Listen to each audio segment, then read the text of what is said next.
Hi friends, welcome to our channel. మీరు కనుక నా ఛానల్ ఫస్ట్ టైం చూస్తున్నట్లయితే లైక్ చేయండి, షేర్ చేయండి, అలాగే సబ్స్క్రైబ్ చేయడం మర్చిపోకండి.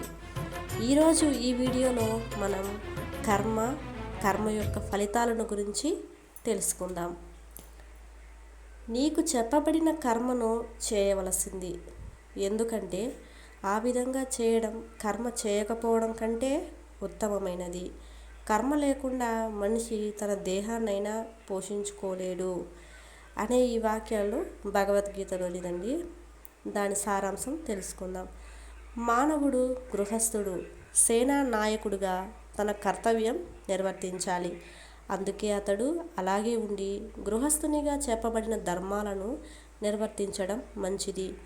అటువంటి కలాపాలు లౌకికుని హృదయాన్ని క్రమంగా శుద్ధిపరిచి లౌకిక కల్మషం నుండి అతన్ని విడుదల చేస్తాయి. నిజానికి మనిషి ఏదో ఒక పని ద్వారా దేహ పోషణ చేసుకోవాలి. ఈ భౌతిక జగత్తులో ఉన్న ఎవరైనాను సరే తప్పక కర్మలను క్రమంగా సకాలంలో నిర్వర్తించాలి.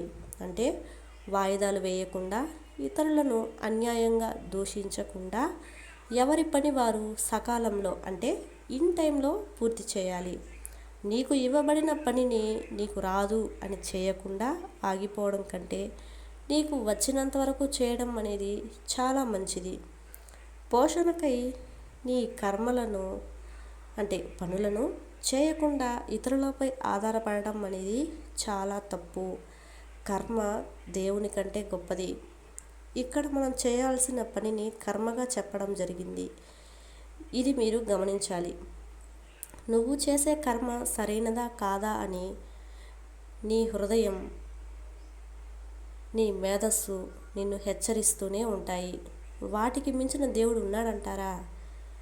ఈనాడు నీవు చేయవలసిన కర్మను విడిచినట్లయితే నీవు ఎంతో కోల్పోతావు. అదేవిధంగా నీవు పూర్తి చేసిన కర్మ ఫలితాలు నిన్ను ఖచ్చితంగా సరైన మార్గంలో నడిపిస్తాయి. కర్మ ఫలాలు అనేవి వెలుగు నీడల్లాంటివి. వాటిని దాటకుండా ఏ ఒక్కరి జీవితం కూడా గడవదు. టోటల్గా ఈ వీడియో యొక్క ముఖ్య సందేశం ఏంటంటే, కర్మ అనేది మనం పీల్చే గాలి లాంటిది. స్వచ్ఛమైన గాలి పీలిస్తే ఎలాగైతే ఆరోగ్యంగా ఉంటామో, కలుషితమైన గాలి పీలిస్తే ఎలాగైతే అనారోగ్యం పాలైపోతామో అలాంటిదే కర్మ ఫలితాలు. కర్మ అంటే పని, మాట అని చెప్పుకోవచ్చు. మీరు కూడా సరైన కర్మలనే చేస్తారు, ఆ మార్గంలోనే నడుస్తారని ఆశిస్తున్నాను. Thank you for watching friends.